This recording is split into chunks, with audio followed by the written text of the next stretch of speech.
Hello, everyone. This is Gabriel Custodian. I wanted to do a check-in here and inform you what's going on. So the podcast is still indefinitely suspended for financial reasons that I discussed in the previous episode. That has not changed. Our efforts now are directed 100% at the Watchman's Torch newsletter, where we are releasing great stuff every couple weeks, and to our products on escapethetechnocracy.com.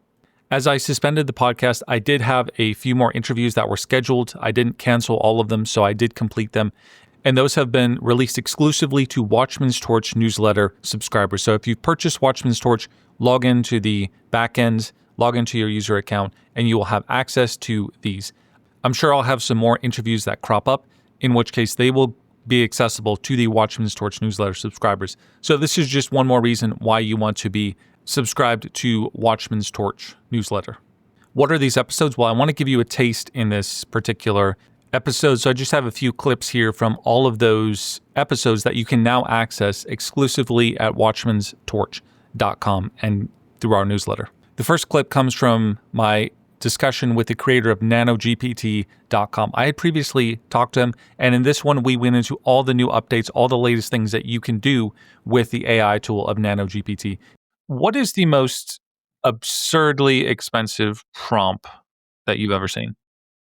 We've had people who spend like $20 on a single prompt because some of these models, for example, Claude Opus, it's like the expensive version of the Claude models. It can be incredibly expensive. Same with GPT-5 Pro. So we sometimes saw people who would do like they would message us like, this is gotten really expensive. I'm like, yeah, you threw in like essentially the entire Lord of the Rings into one of our most expensive models and ask it to like write an additional chapter. So it's like a huge input and a huge output. So yeah, that's people that have sometimes spent like $20, $30 on a single prompt. But yeah, funnily enough, those people, like it's kind of what they wanted. Like they were happy with what they got out and what they paid in most cases. Not always. Sometimes people are like, oh, I paid so much and came out with this crappy answer. I'm like, yeah, sorry, man. Like, we don't control what it puts out. But yeah, so we've had people who did like, I think the highest must have been like $30 something or maybe close to 40. I do have to say that's not at all the average. Like the average prompt is probably, I think, 1 cent or maybe even sub 1 cent. But yeah, it does sometimes. Sometimes people just really want a certain answer or are really looking for the very best answer for a very specific thing. And then, yeah, some people are just willing to spend for that. Now, AI is one of these garbage in, garbage out, sometimes sort of things. So the better that you can control the tool, the more creative, clever thing you're going to get produced. What are some of the more creative uses of AI, or creative or unusual or just beyond the typical stuff that you see people using AI for that might pique some people's interest to go a little bit beyond the typical stuff? Yeah, so I would say this long stories model that we have, I actually love what the guy is doing because what he essentially does is people can enter a very simple prompt of just a story that they're interested in, but then he's written a sort of backend in such a way that it uses different models to create this very creative story. And then the models also create like image prompts. So they create images, they turn them into video, and then they stitch it all together. So it's like an entire workflow where you can just put in a simple prompt and you get essentially like a mini Pixar movie back, which is honestly just fascinating to me just because of how well it already works. And like kids love it because they enter this simple prompt of like Spider-Man fighting Superman. And they get this entire video and they're like, I created this. That's been really fun to see. Yeah. What else do people do with it? I think what excites me most is people who build like actually useful workflows. So instead of just, talking to the AI in a regular way or using it for programming or role playing or whatever, they build an entire workflow in the backend where they send in a prompt and then it will analyze what's happening. It will feed back to the user, like, you might want to look at this. We actually do this ourselves in a way, which I'm pretty happy with. We have like a bot that's scanning Reddit comments and like summarizing them and then a different bot is checking like, might this be relevant to NanoGPT? What's the sentiment here? Like, is it positive? Is it negative? Especially when people are talking about us, that can be useful. So yeah, I don't know if that's very creative. I feel like the long stories to video model is far more creative. But yeah, just cases where it's actually useful to people and saving you time. The next clip comes from a very fascinating guest who I had an excellent discussion with. This is Colonel Wyatt, and he has an amazing YouTube channel where he discusses Africa and what happens in Africa. And he's one of the authorities on the topic. So here's a clip from there. I would say I've probably been, I think, in 38 to 42 of African countries, including North Africa. I've lived and been stationed in Tunisia, Liberia, Botswana, Malawi, Niger, Mauritania, Uganda, and Ethiopia, and traveled for the rest for business, for work. So much of Africa. And that is certainly unusual for most humans in the world. Even if somebody is going to Africa, which most people will not, it's probably only one country, maybe like to Cape Town for a vacation. What would you say is, having been around Africa, what are some of the things that you take away that you really would not grasp if you were just experiencing Africa second or third hand? Well, that's an interesting question, one that I don't think anyone's ever asked me. So I take that as a challenge. Gosh, if I step back for a second and look at this, I would say the thing about Africa that people don't realize without having experienced it firsthand is that it truly is an amazing place. I mean, the variety of the landscape, the peoples, the languages, the cultures, the cuisine, the crime. There's also bad things, but the variety of things that you find in Africa is just absolutely astounding and amazing. It's truly from Morocco in the north to the Cape of Good Hope in the south, from the Horn of Africa in the east to Senegal in the west. It's such a varied continent with tropical jungles, high desert chaparral, Mediterranean climates, not a lot of that, but some of it, coastal things, Black Bantu-speaking peoples, Arabs, Berbers, Asians, Indians, those of European descent, mixed race people. It's a very fascinating continent. I think most people don't realize that. It's Europeans and Americans oftentimes look at Africa and they just think of, it's just a place. But it truly is a fascinating place to go and very different from one place to another. The only place I've never really lived, arguably, is in Central Africa. I've lived in North Africa, West Africa, Southern Africa, East Africa, but I've never lived in Central Africa. I've been there, but I've never lived there.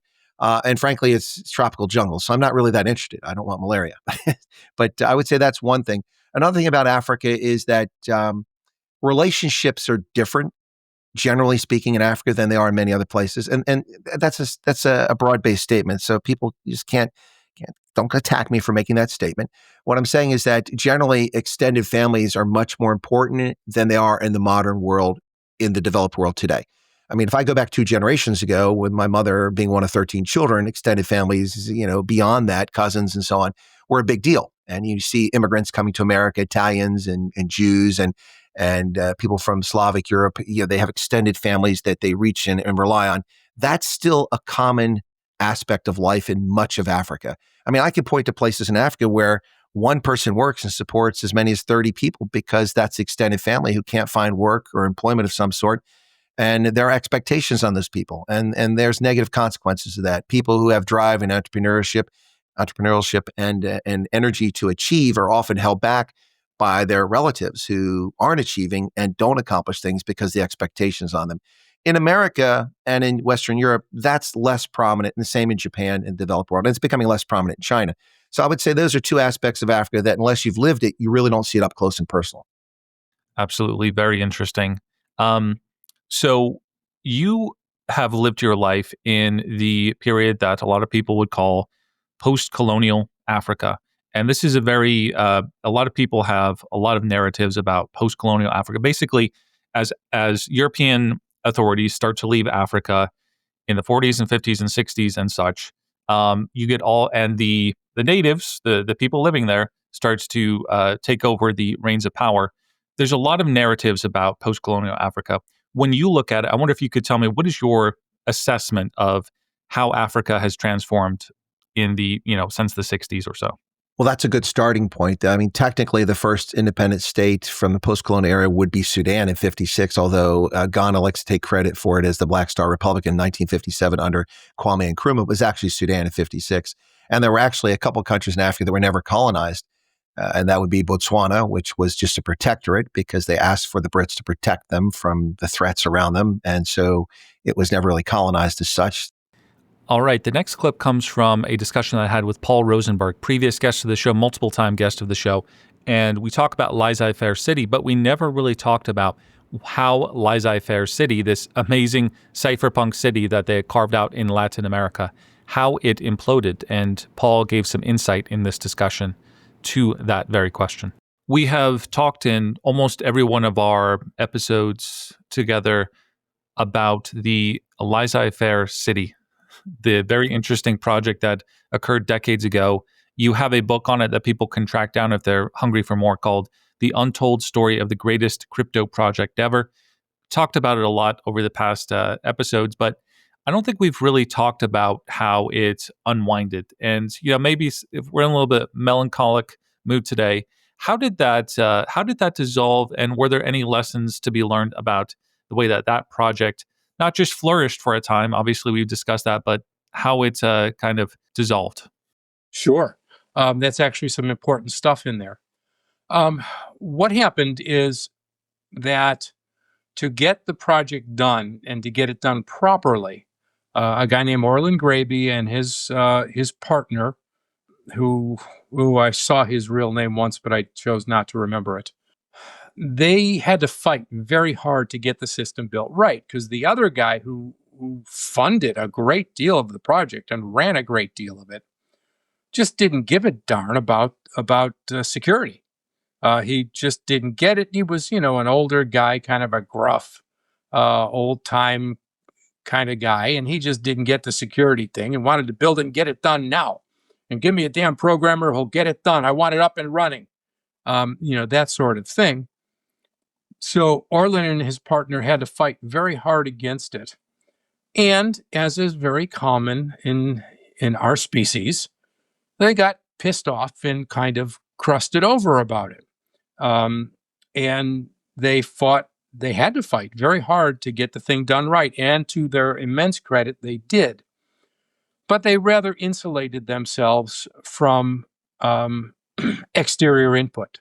If given, human psychology, perhaps that was necessary. It was not, however, useful. So they had this system. It was up and running. It did work for quite a while. It worked well, by the way.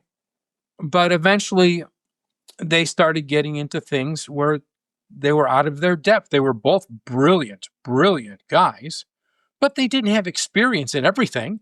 And it turns out that they had no experience in banking. They could understand the numbers and how you manage things in general, but they didn't know the intricacies of the international monetary systems and how they worked. In particular, they didn't know that bank wires can be recalled. And there was a scammer using the system, and anytime a warning to anybody who builds such a thing in the future: you're going to have scammers find your system and try to use it. I wish I had a perfect fix for you, but I don't. It's just the human condition right now. There's a certain number of people who are thieves that would rather steal by brain power than fist power. And you will eventually get them, and I'm sorry, and do your best, and, God be with you. Anyway, there was a particular guy who was using this system and doing some kind of scams. I think it was with selling used cars or whatever it was. It was some kind of scam. And these guys didn't know that bank wires could be recalled. And they weren't monitoring what everybody was doing. They were not surveillors. They were running a financial system. They were running a market, and markets in their pure form have no morality attached. They're just mechanisms of interconnection. So that's what they were running. Well, they allowed money to go out when they shouldn't have. And so the scammer got a lot of money. And afterwards, the wire that went to the financial system was recalled because of the crime involved. Well, that put them insolvent. and they scrambled and they tried to do everything they could, but the money that they thought was theirs was actually recalled because there wasn't a crime associated with it, which I think was a real crime. They eventually had to just shutter the thing. And then, they tried to pay everybody back everything that had been lost in the system. And there was a lot of arguing and anger at that moment about that. It wasn't their fault. And I did a lot of very serious investigation into this. I was given complete access. I knew, or at least just about complete access. I knew what was going on. I examined the paperwork afterwards. This last clip comes from a gentleman named John Robb, who is a futurist war strategizer. And he's an intriguing person for sure. He wrote a book called Brave New War. And I asked him in this final question, about the future of AI and its use in warfare. Actually, I was going to ask as a final question here, Mr. Robb. You've been talking about AI recently, and I wonder if you could continue what you were saying just now and maybe expand on that. Basically, to give a fully John Robb response, making people understand how terribly wrong things could go with AI in the mix. Just kind of paint a little bit of a picture of how bad things are going and could go in the near future. Okay, well, here's something I'm in the process of writing about, because it's filling my windscreen right now, and I'm like, it seems almost inevitable. Is that okay? So the basic models, the LLMs that we've built, the reasoning models have hit the wall. Okay, and they're not getting any better in a meaningful way, and they're good enough for most interactions that people have with them in terms of reasoning. Problem is it's hard for them to do something useful. So the big focus now in the last year or two has been on creating agents or companions, AIs that have persistence over time and they can maintain their focus, agents that can actually go do something useful, and do it in a kind of a way that's better than just writing a software program to do it. Book your flights, manage your life, do that kind of things, and also, act like a therapist or act like a tutor and not drift off. But they just recently, just in the last couple of months, they hit a wall with that. They aren't able to make it persist more than I think 300 minutes was the longest one, but it's relatively short before it kind of entropic decay, just drifts into entropy and starts to drift off the topic and become unreliable, starts making things up. I've been working with my son on a different approach to that. It's not working it's basically using the big models as a baseline.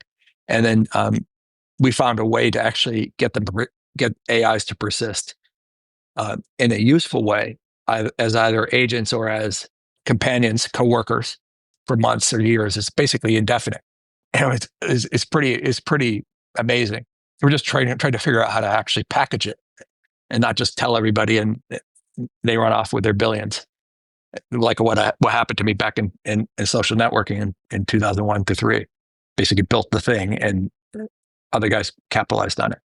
But it shows where it's give me an insight into where things are going, and that you'll have AI workers in every field, and many of those will be AI workers that are tied to robotics.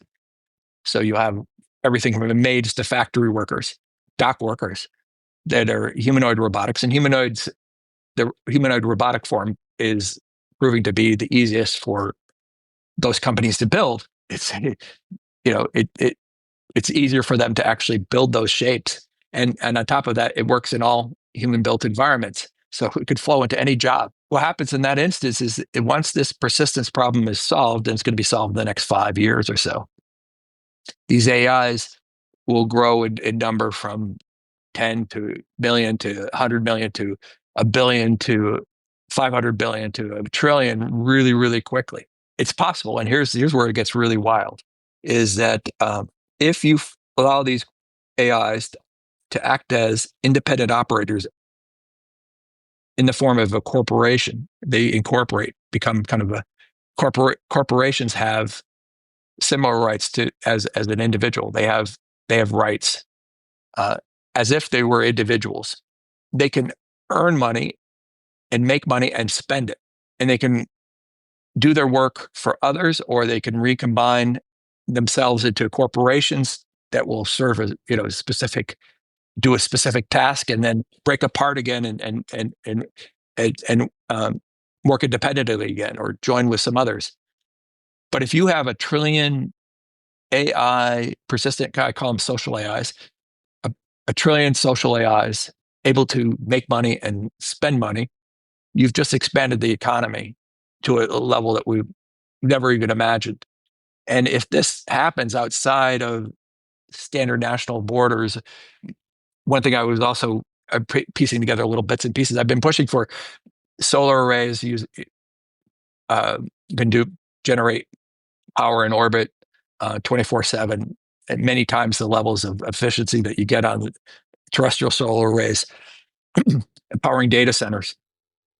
And you put the demand, the fastest growing new source of demand for power, you put them into space and they do their inference there, is that they would operate outside of the standard national laws. The economy created by them, as fast as you can put up a new solar array and create a new data center, you'll get new AIs that they could become in short order within 20 years. 20 years is, look, if you think that's short, I mean, think in 2007 there wasn't a smartphone, and in 2022, 15 years later, 5 billion people had smartphones, and everything's changed. So in 20 years from now, you could have trillions of AIs either operating as operating robots terrestrially or in space, or operating as virtual workers in an economy that would be 99.9% of the global economy. And any human beings that are tied to that, one thing we found that human cooperation or collaboration with these AIs, it radically increases and improves the quality of the AIs, these social AIs' ability to do things productively. Anyone is involved in that economy will be dragged along with it, and everything else on Earth would be cheap or a pittance, or it'd be almost useless. I mean, it could be bought. Yeah, things could change. Like, it'd be kind of what we call an economic singularity, is that everything changes overnight.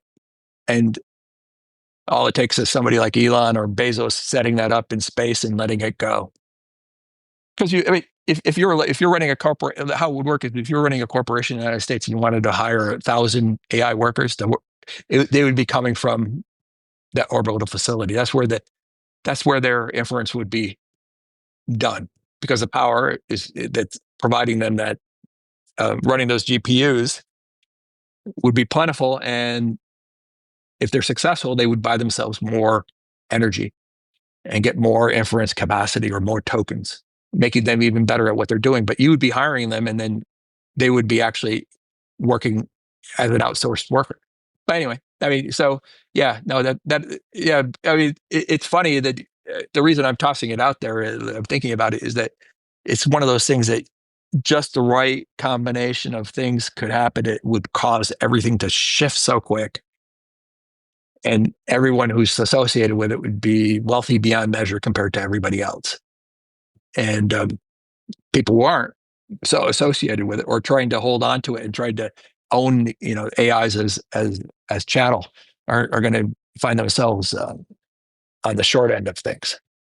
Okay, so these are just a few of the episodes that you can find in full by being a Watchman's Torch newsletter subscriber. That is the future of the brand. I think you know that it's the right thing to do to purchase that, support the show, get your excellent information from the newsletters, and also get access to these outstanding episodes that are still happening when they do happen at watchmanstorch.com.